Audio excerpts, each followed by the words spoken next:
Orang tua itu kan mungkin dari segi pribadi atau segi watak juga udah sulit untuk dibentuk. Sedangkan kalau misalnya pemuda, dari pemuda aja kita masih bisa dibentuk. Artinya apabila ada masukan atau kritik ataupun saran, mereka bisa langsung memperbaikinya.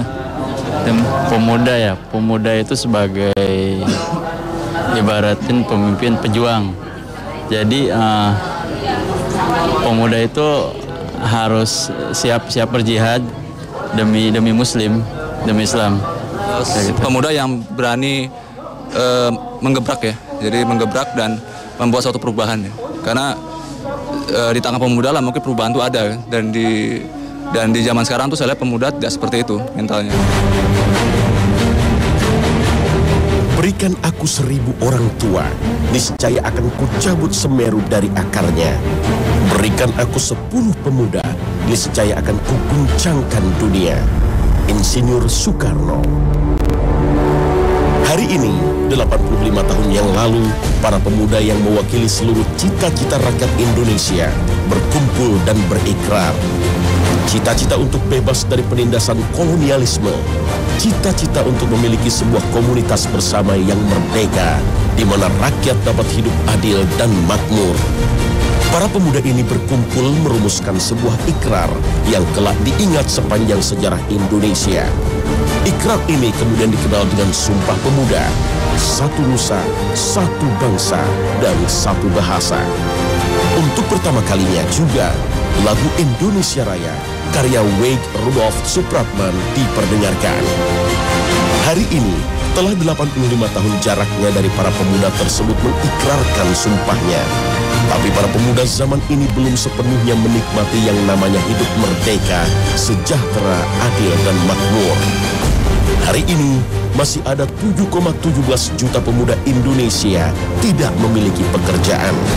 Sementara 6,5 juta terpaksa mencari penghidupan di negeri lain dengan menjadi pembantu atau buruh kasar yang minim perlindungan.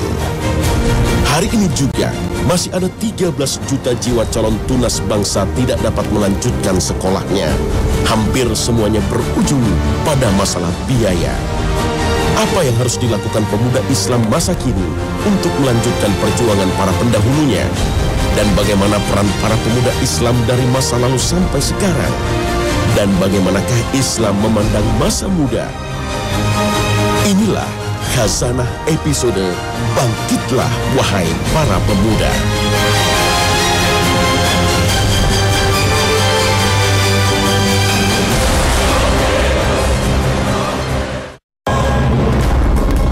Assalamualaikum warahmatullahi wabarakatuh. Selamat pagi pemirsa Trans 7. Khazanah, ensiklopedia Islam dunia pagi ini kembali hadir ke hadapan Anda untuk saling menasehati dalam kebajikan. Masa muda adalah suatu fase umur yang dimiliki oleh manusia. Jika dibuat kurva yang berdasarkan pada kekokohan fisik, kekuatan semangat, dan ketajaman pikiran, maka dalam seluruh fase umur manusia, masa muda akan berada pada titik tertinggi. Pada masa inilah manusia dapat mengeluarkan seluruh potensi dirinya karena ditunjang oleh kondisi fisik yang prima dan semangat yang menggelora. Islam memandang masa muda adalah kekuatan antara dua kelemahan, yaitu kelemahan masa kanak-kanak dan kelemahan masa lansia. Masa muda adalah suatu anugerah yang diberikan Allah kepada manusia yang tentu saja wajib disyukuri dengan produktivitas ibadah yang tinggi dan melakukan kerja yang bermanfaat bagi sesama. Allahul ladzi khalaqakum min dha'fin thumma ja'ala min ba'di dha'fin quwwah ثم جعل من بعد ضعف قوة ثم جعل من بعد قوة ضعفا وشيبة يخلق ما يشاء وهو العليم القدير. Para ulama tafsir mengatakan bahwa keadaan kuat tersebut adalah masa muda. Oleh sebab itu, tidak seyogianya masa yang penuh potensi ini disalurkan dalam hal-hal yang negatif. Sungguh sangat rugi pemuda Islam yang menghabiskan masa mudanya sekedar untuk bersenda gurau, bercengkerama, dan bersenang-senang. Terlalu berharga jika masa muda hanya dihabiskan untuk hal-hal seperti itu. Dan tanpa disadari, masa yang berharga itu sudah lewat begitu saja, tanpa ada ibadah dan amal yang dapat dibanggakan. Sungguh, setiap kesuksesan ada jalannya. Setiap takdir ada sunnatullahnya. Dalam Islam sendiri, seseorang mulai bertanggung jawab terhadap amal perbuatannya ketika akil baligh. Pada lelaki biasanya terjadi antara umur 12 tahun sampai 17 tahun. Sedangkan pada wanita dapat terjadi lebih cepat. Masa akil baligh ini dapat dikatakan sebagai dimulainya masa muda. Masa muda atau syabab dalam bahasa Arab menunjukkan sifat tumbuh dan kuat. Sehingga dapat disimpulkan bahwa secara fisik, mental, dan pemikiran, pemuda akan terus tumbuh sampai pada fase umur tertentu. Dan Al-Quran mengisyaratkan bahwa kematangan manusia ada di umur 40 tahun. Masa muda juga masa yang subur dalam penanaman idealisme. Banyak peristiwa-peristiwa besar dalam sejarah adalah karena idealisme masa muda. Semangat kemerdekaan yang telah mengantarkan negeri ini bebas dari penjajahan adalah karena gelora idealisme anak-anak muda masa itu. Masa muda juga menjadi masa yang paling efektif untuk menabung amal untuk hari tua. Ketika mudalah, seseorang memiliki kekuatan lebih untuk beramal dan beribadah. Akumulasi dari sifat-sifat tadi menjadikan seorang pemuda identik dengan sifat pemberani, penuh semangat, tidak mudah menyerah, revolusioner, memiliki semangat untuk berubah, dan kemampuan untuk melakukannya. Sehingga dikatakan bahwa pemuda adalah agent of change atau agen perubahan. Hal inilah yang menjadi peran paling penting dari pemuda. Peristiwa-peristiwa besar dalam sejarah umat Islam selalu dipicu oleh jiwa-jiwa muda yang terusik jiwanya akan tatanan yang tidak adil dan perilaku yang bertentangan dengan standar moralitas iman dan akhlak.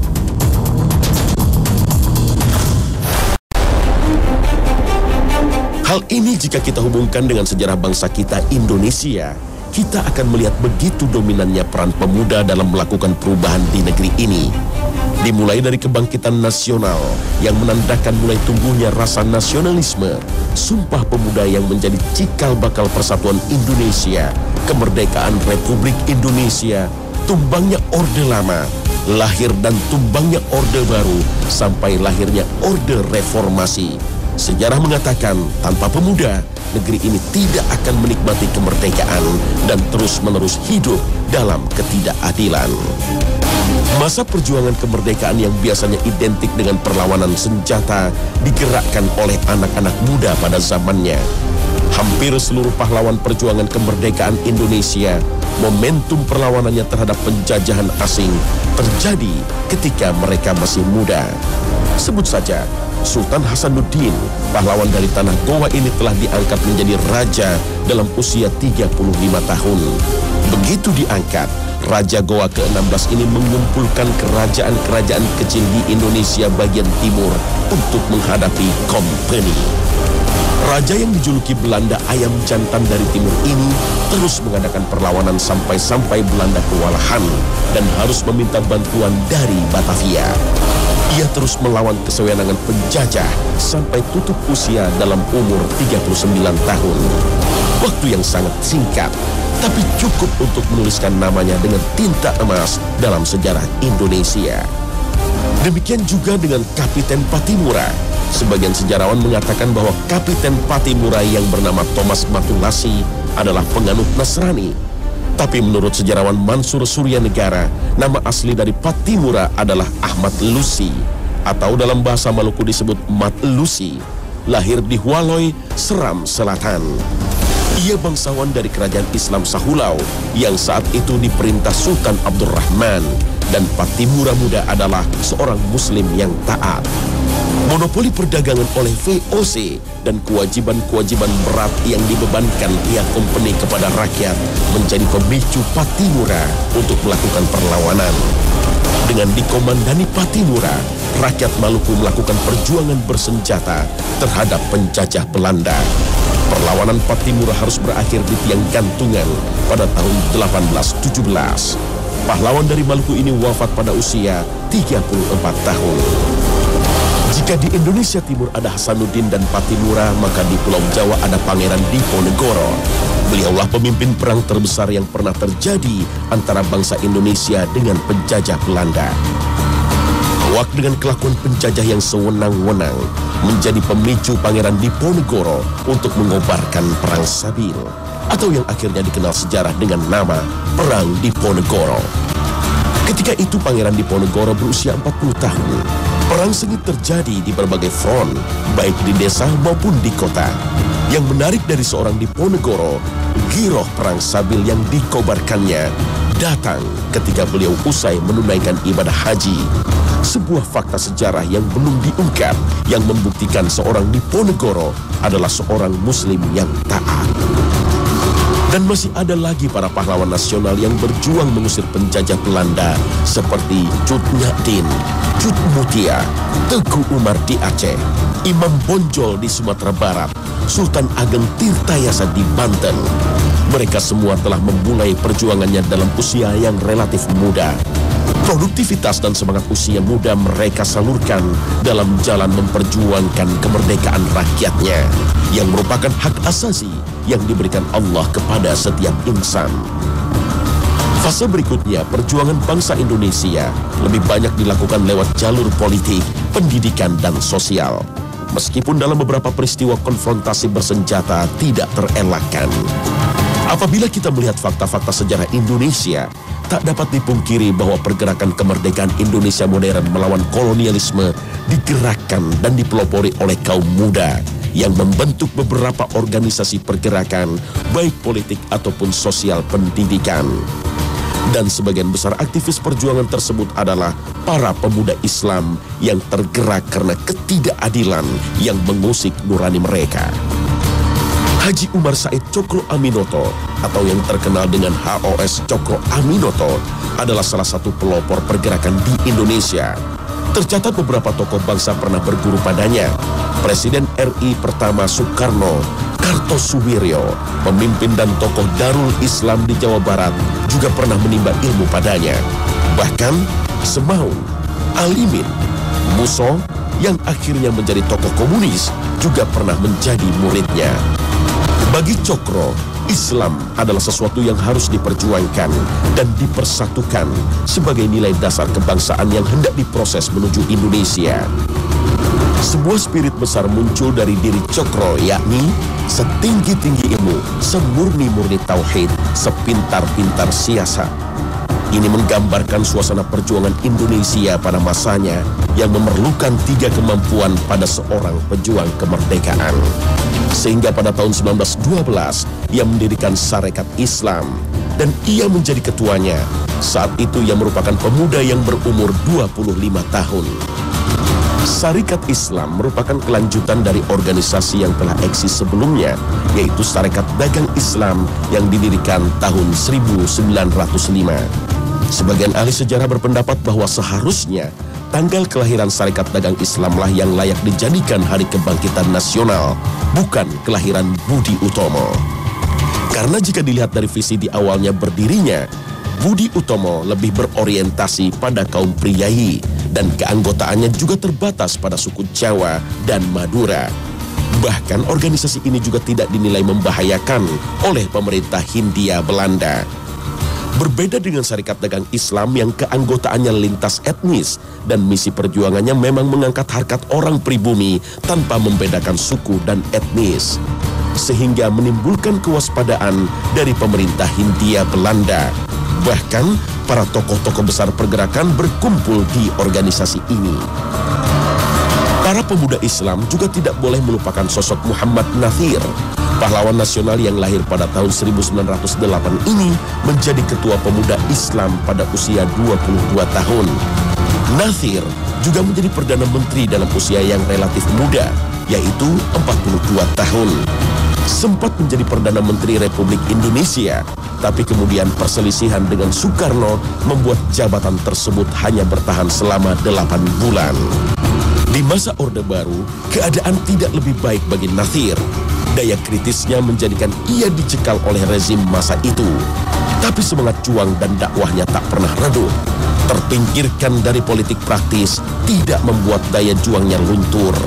Bersama sahabat seperjuangannya di Masyumi dulu, Natsir mendirikan Dewan Dakwah Islamiyah Indonesia yang berjuang dengan cara mempersiapkan kader dakwah yang tangguh di seluruh pelosok Indonesia. Baginya tak ada yang berbeda, berjuang untuk Islam bisa di mana saja. Ketika mendirikan organisasi tersebut, Natsir berkata, "Kalau dulu kita berdakwah lewat politik, maka sekarang ini kita berpolitik lewat dakwah." Sutomo, atau yang lebih dikenal dengan panggilan Bung Tomo, adalah pahlawan yang membakar semangat rakyat Surabaya dengan pidato dan takbirnya untuk melawan penjajah Belanda yang kembali bersama tentara Nika. Barangkali banyak yang tidak menyadari kalau pada waktu itu Bung Tomo baru berumur 25 tahun. Pada akhirnya, pastilah kemenangan akan jatuh ke tangan kita. Sebab Allah selalu berada di pihak yang benar. Percayalah saudara-saudara, Tuhan akan melindungi kita sekalian. Allahu Akbar, Allahu Akbar, Allahu Akbar. Merdeka! Sejarah perjuangan kemerdekaan negeri ini adalah sejarah para pemuda Islam. Tentu di luar yang disebutkan tadi, masih banyak nama-nama pemuda Islam yang berjasa besar untuk bangsa ini.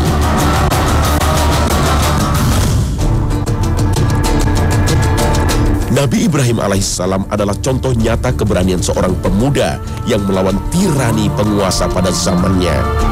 Nabi yang termasuk ulul azmi ini dalam usia yang relatif muda telah mendapatkan pencerahan dari Allah Subhanahu wa Ta'ala. Ia menyadari ketidakadilan yang telah terjadi di negerinya bersumber dari keyakinan yang salah terhadap Sang Pencipta. Maka dengan semangat jiwa mudanya, Ibrahim pun bertekad untuk menghancurkan Tuhan-Tuhan mereka dan membuat sedikit trik yang mempertegas kebodohan para penyembah berhala tersebut.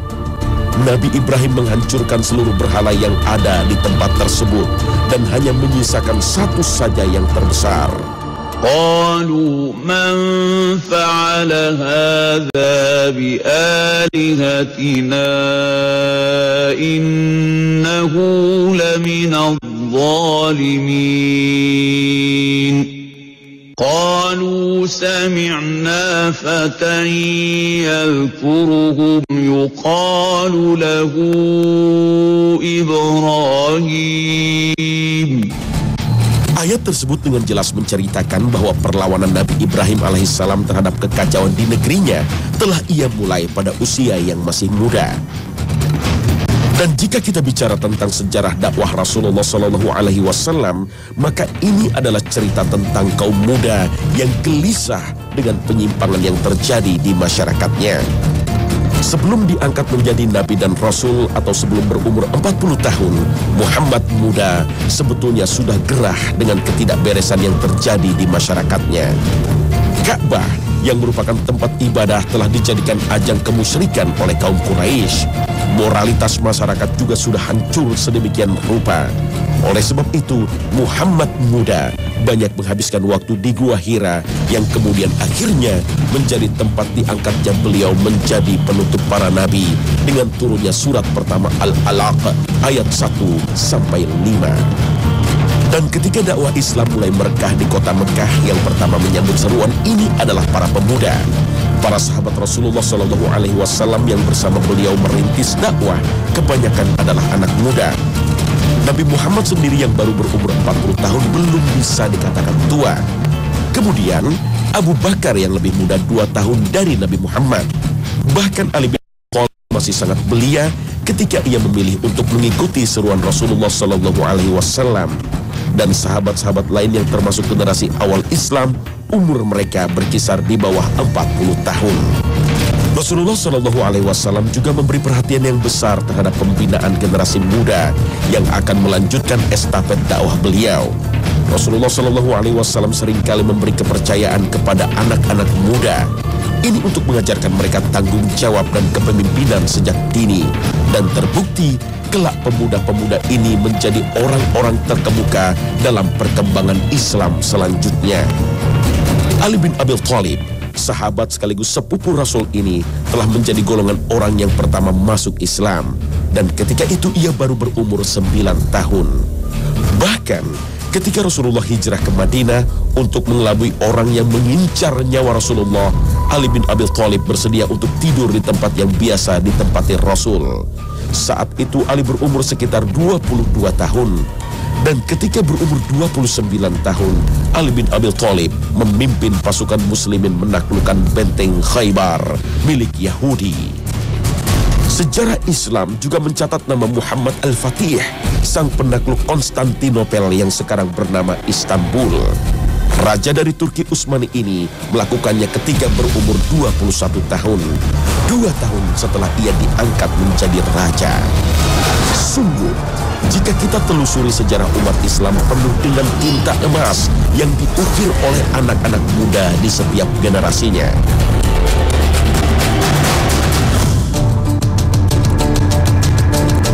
Para pemuda sepanjang sejarah perjuangan Indonesia telah mengambil perannya masing-masing. Mulai dari konfrontasi senjata, perjuangan politik, pendidikan, dan sosial telah dilakukan. Tongkat estafet perjuangan dilanjutkan oleh generasi berikutnya hingga sampai pada generasi muda masa kini. Sekarang, apa yang telah dan harus dilakukan oleh pemuda Islam Indonesia? Cita-cita bangsa yang tertuang dalam pembukaan UUD 45 masih terasa bagai mimpi. Melindungi segenap bangsa dan seluruh tumpah darah Indonesia, memajukan kesejahteraan umum, mencerdaskan kehidupan bangsa, dan ikut melaksanakan ketertiban dunia yang berdasarkan kemerdekaan, perdamaian abadi, dan keadilan sosial. Di Jakarta, ibu kota negeri ini, setiap 10 menit terjadi tindak kejahatan. Di negeri ini juga, sekitar 30 juta rakyatnya masih berkutat dengan kemiskinan. Dan di negeri yang mayoritas masyarakatnya muslim ini juga, pendidikan berkualitas masih menjadi barang yang mahal. Inilah pekerjaan rumah yang harus diselesaikan oleh para pemuda muslim kini. Para pemuda sekarang tidak boleh terjeramut dari akarnya, apalagi menjauhkan pemuda bangsa ini dari Islam. Maka sama saja dengan menjauhkan bangsa ini dari jati diri dan sejarahnya. Para pemuda ini berhutang kepada generasi terdahulu yang telah berjuang membebaskan bangsa ini dari penjajahan.